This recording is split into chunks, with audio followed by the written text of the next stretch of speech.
Assalamualaikum warahmatullahi wabarakatuh. Selamat pagi anak-anak. Apa kabar kalian? Mudah-mudahan dalam keadaan yang seperti ini, keadaan kalian dalam keadaan baik-baik saja ya. Amin. Nah, sebelum memulai pembelajaran untuk pertemuan yang sekarang, kita alangkah baiknya perkenalan terlebih dahulu ya. Di sini nama Ibu Rina Ristiani. Kalian bisa memanggil Ibu dengan Ibu Rina saja. Nah, kalian pasti tahu kan, sekarang dengan Ibu akan belajar mengenai pelajaran apa? Oke, jadi di sini kita akan belajar mengenai pelajaran fisika dengan materinya itu adalah gerak melingkar. Sebelum memulai pembelajaran, alangkah baiknya kita berdoa terlebih dahulu. Berdoa dipersilakan sesuai dengan kepercayaannya masing-masing.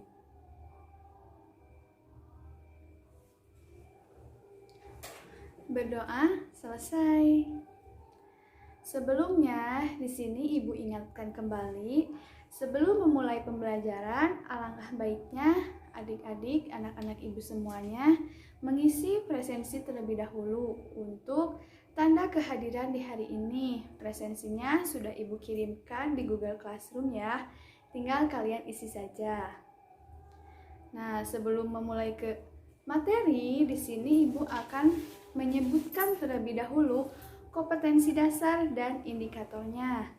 Untuk kompetensi dasar dan indikator, kita melanjutkan di materi yang minggu lalu yang sudah dibahas oleh Ibu Nanda ya. Di sini indikatornya kita melanjutkan juga. Nah, untuk kompetensi dasarnya masih sama, yaitu mengaplikasikan besaran fisis pada gerak melingkar dengan laju konstan atau tetap dan penerapannya dalam kehidupan sehari-hari. Yang kedua itu ada melakukan percobaan berikut presentasi hasil tentang gerak melingkar, makna fisis dan pemanfaatannya. Untuk indikator pencapaian kompetensi atau sering disebut dengan IPK, yaitu yang pertama ada mengidentifikasi besaran dalam gerak melingkar yang terdapat di dalamnya ada frekuensi, periode, kecepatan sudut, kecepatan linier, dan percepatan sentripetal. Yang kedua ada menyebutkan contoh-contoh penerapan gerak melingkar dalam kehidupan sehari-hari.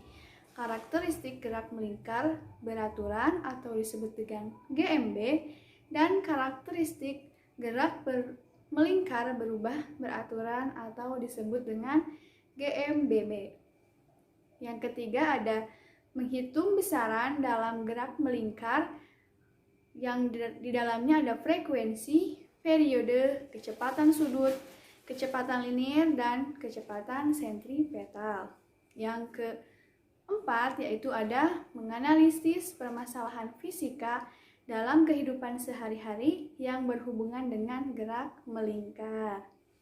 Nah, sebelumnya kalian pasti sudah tahu dong ya, apa itu gerak melingkar? Karena di minggu sebelumnya gerak melingkar kan sudah dibahas oleh Ibu Nanda. Pasti tahu dong apa saja besaran-besaran yang ada dalam gerak melingkar. Di sini kita ulas sedikit ya. Apa saja sih besaran-besaran yang ada di gerak melingkar beraturan GMB? Di situ kan ada frekuensi, periode, hubungan frekuensi dengan periode, kecepatan linier, kecepatan sudut, hubungan kecepatan linier dengan kecepatan sudut, dan yang terakhir ada percepatan sentripetal. Nah, itu kalian harus sudah paham ya, karena kemarin sudah dibahas oleh Ibu Nanda. Nah, karena kemarin sudah dibahas mengenai GMB, lalu sekarang kita akan melanjutkan pembahasannya itu ke GMBB. Karena sebelumnya sudah disebutkan ya bahwa gerak melingkar itu ada dua macam, yaitu GMB sama GMBB. Oke, sebelum melanjut ke GMBB, Di sini kita akan bahas terlebih dahulu mengenai hubungan roda-roda. Ada berapa sih hubungan roda-roda dalam gerak melingkar itu? Ternyata dalam gerak melingkar, hubungan roda-roda itu terbagi menjadi 3. Yang pertama itu ada roda yang seporos atau sepusat. Yang kedua itu ada roda yang bersinggungan. Yang ketiga itu ada roda yang dihubungkan dengan rantai atau tali. Nah, jadi sekarang sudah tahu ya hubungan roda-roda itu ada 3. Oke, selanjutnya kita akan bahas satu persatu dari hubungan roda-roda tersebut. Nah, yang pertama itu tadi sudah disebutkan ada roda yang seporos atau sepusat. Roda yang seporos atau sepusat itu mempunyai 2 ciri. Yang pertama yaitu kedua roda berputar searah, dan yang kedua ada kecepatan sudut kedua rodanya sama. Di sini kita misalkan contoh dari roda yang sepusat. Itu ada pada roda sepeda ya, atau sepeda motor. Di situ kan ada apa sih Kak yang di dalamnya roda itu, gigi apa ya gitu. Terus ada yang di dalam roda yang kecil yang pertama, lalu kan ada yang di luar. Itu roda yang kedua. Kita misalkan yang di dalam adalah roda A dan yang di luar adalah roda B. Tak lupa karena di situ juga ada titik tetapnya, karena setiap gerak melingkar itu pasti ada titik tetapnya.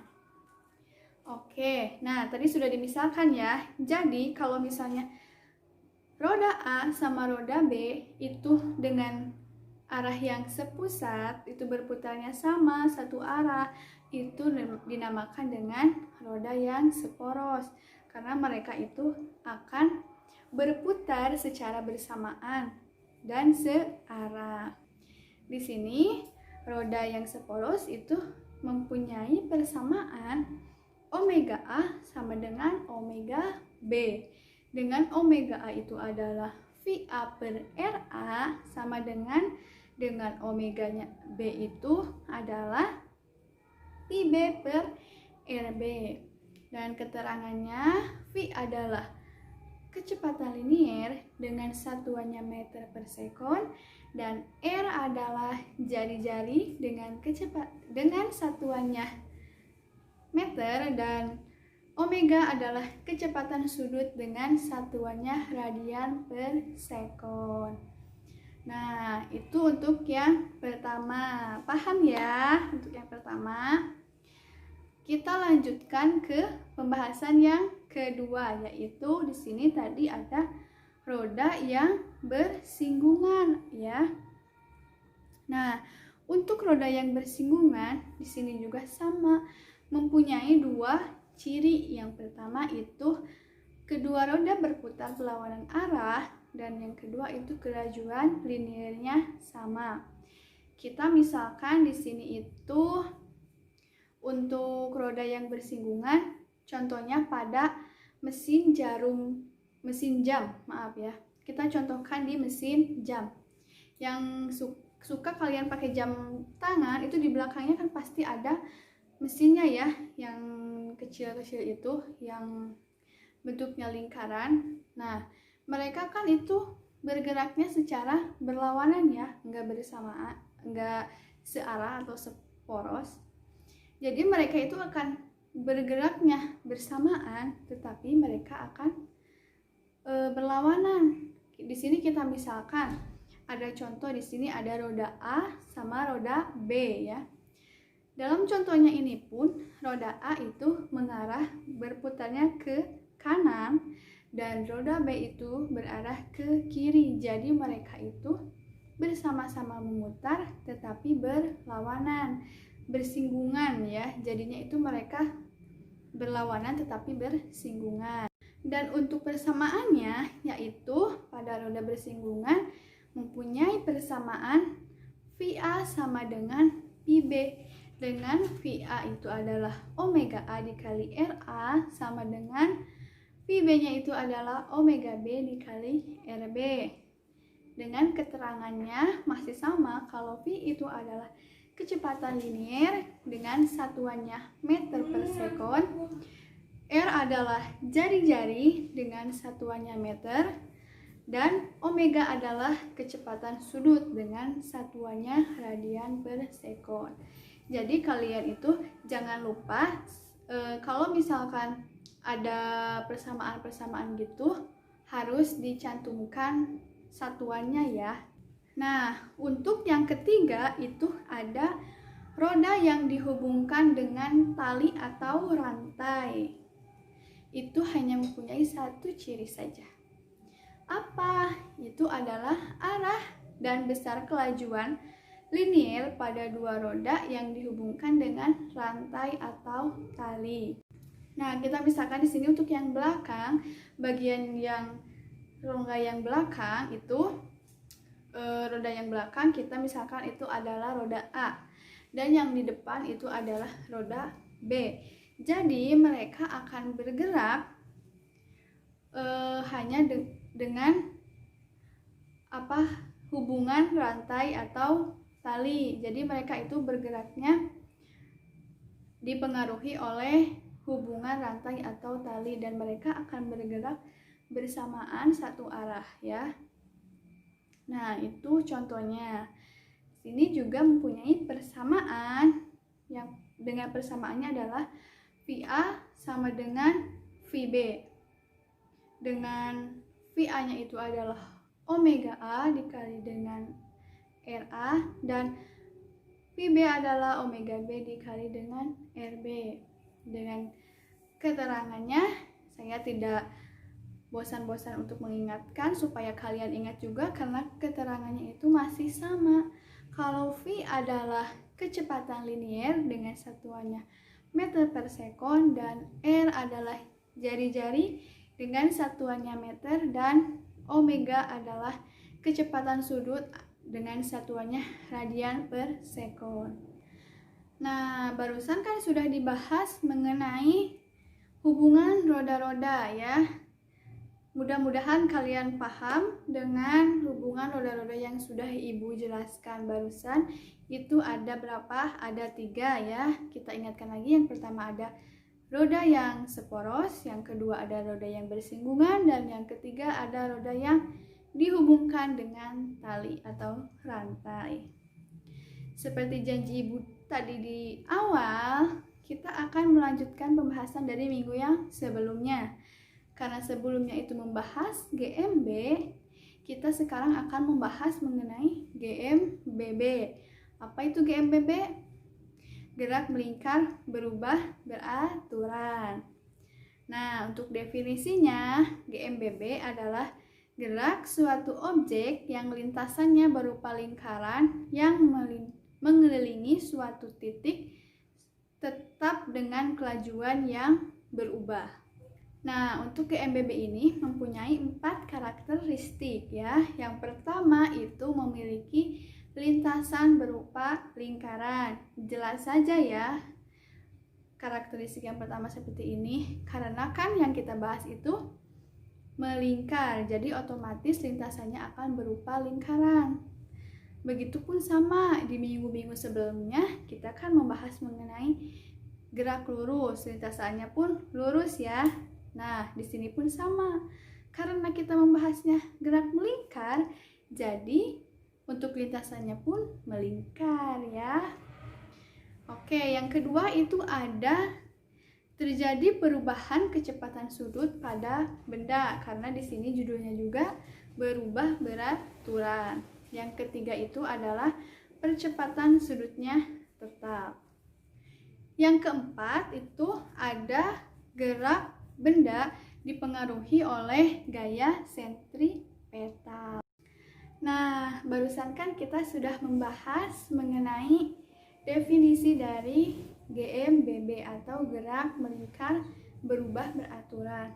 Lalu di sini selanjutnya kita akan membahas mengenai besaran-besaran dalam gerak melingkar berubah beraturan atau GMBB. Jadi di dalam GMBB pun sama ya seperti di GMB, itu terdapat besaran-besarannya.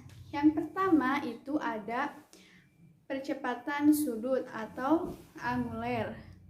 Percepatan sudut adalah perubahan kecepatan sudut tiap satuan waktu. Dengan persamaannya itu adalah A sama dengan delta omega per delta T. Dengan keterangannya, A adalah percepatan sudut dengan satuannya radian per sekon kuadrat, dan delta omega adalah perubahan kecepatan sudut dengan satuannya radian per sekon, dan untuk delta T-nya itu adalah selang waktu dengan satuannya sekon. Untuk yang kedua, yang selanjutnya di sini pada besaran-besarannya adalah ada percepatan tangensial atau disebut dengan percepatan linier. Kita biasanya itu selalu menyebut dengan percepatan linier ya. Percepatan linier itu adalah perubahan kelajuan linier. Nah, di sini ada contoh dari perubahan kelajuan linier. Di sini dicontohkan ada pada gambar yang sudah Ibu sertakan di PowerPoint ya. Di situ sudah jelas ada keterangannya dengan di mana sih titik pusatnya. Lalu ada juga rumusnya, persamaannya di situ sudah dicantumkan. Terus ada yang di gambar kedua itu diperlihatkan sudutnya ya, karena itu diambil dari gambar yang pertama. Itu adalah potongan dari pergerakan benda A dan benda B ya. Nah, di sini percepatan linier itu mempunyai persamaan AT sama dengan AR. Dengan keterangan AT itu adalah percepatan linier atau percepatan tangensial dengan satuan meter per sekon kuadrat, dan untuk A adalah percepatan sudut dengan satuannya radian per sekon kuadrat, dan untuk R-nya itu adalah jari-jari dengan satuannya meter. Nah, lalu di sini kita lanjutkan ke yang ketiga dari besaran GMBB, maaf ya. Itu ada gaya sentripetal. Apa sih itu gaya sentripetal? Gaya sentripetal itu gaya yang bekerja pada benda yang bergerak melingkar dengan arah selalu menuju ke pusat lingkaran. Dengan mempunyai persamaan Fs sama dengan MI kuadrat per R sama dengan MR omega kuadrat. Dengan keterangannya dari rumus itu adalah F adalah gaya sentripetalnya dengan satuannya adalah Newton, dan M adalah massa dengan satuannya kilogram. Lalu R adalah jari-jari dengan satuannya meter, dan omega adalah kecepatan sudut dengan satuannya radian per sekon. Nah, lalu selanjutnya di sini ada persamaan dari GMBB. Di PowerPoint-nya ini ditampilkan ada tabel, ada persamaan dari GLBB sama GMBB. Nah, kalau di GLBB itu yang pertama dibahasnya mengenai kecepatan rata-rata, sedangkan untuk yang di GMBB itu dibahasnya mengenai kecepatan sudut rata-rata. Jadi kalau di GLB itu tidak membahas mengenai sudut, dan kalau di GMBB itu yang dibahasnya adalah kecepatan sudutnya. Yang kedua itu ada percepatan untuk di GLBB, sedangkan untuk di GMBB itu ada percepatan sudut. Jadi otomatis ya semua persamaannya itu dalam besarannya kalau di GLB itu tidak membahas sudut, karena di sini geraknya saja sudah lurus ya, lintasannya lurus.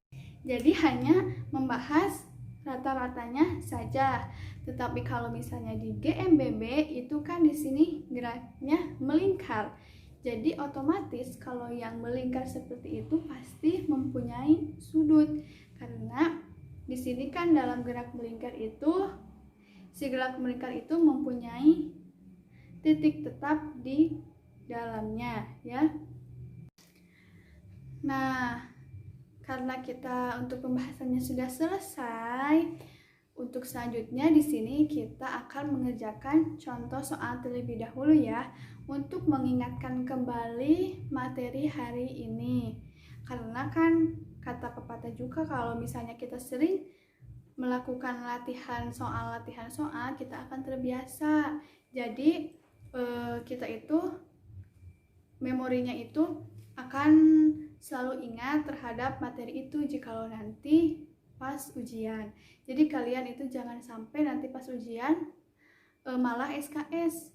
Belajarnya itu sistem kebut semalam, nggak boleh ya. Jadi dari sekarang kita belajar untuk melakukan latihan soal. Di sini Ibu ambil satu contoh soalnya, yaitu ada yang pertama Ibu akan sebutkan dulu.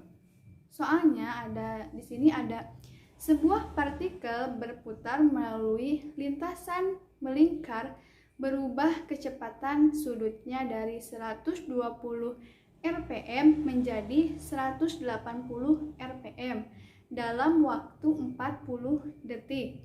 Berapakah percepatan sudut dan percepatan tangensial dari gerak partikel itu? Nah, untuk penyelesaiannya kita simak ya dalam penyelesaian soal berikut ini. Perhatikan dengan baik-baik.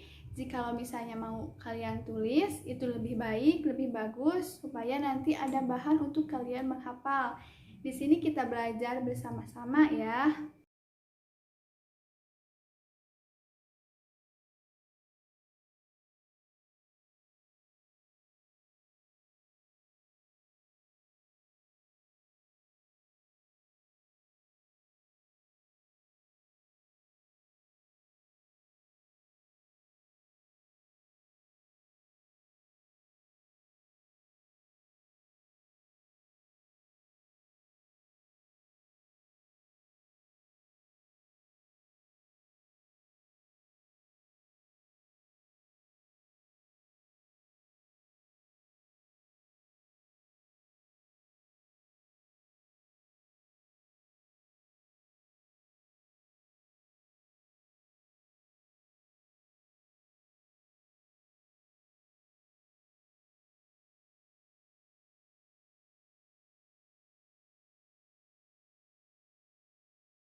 Nah, untuk hari ini mungkin dicukupkan sekian. Barusan kita sudah membahas materinya dan contoh soalnya juga.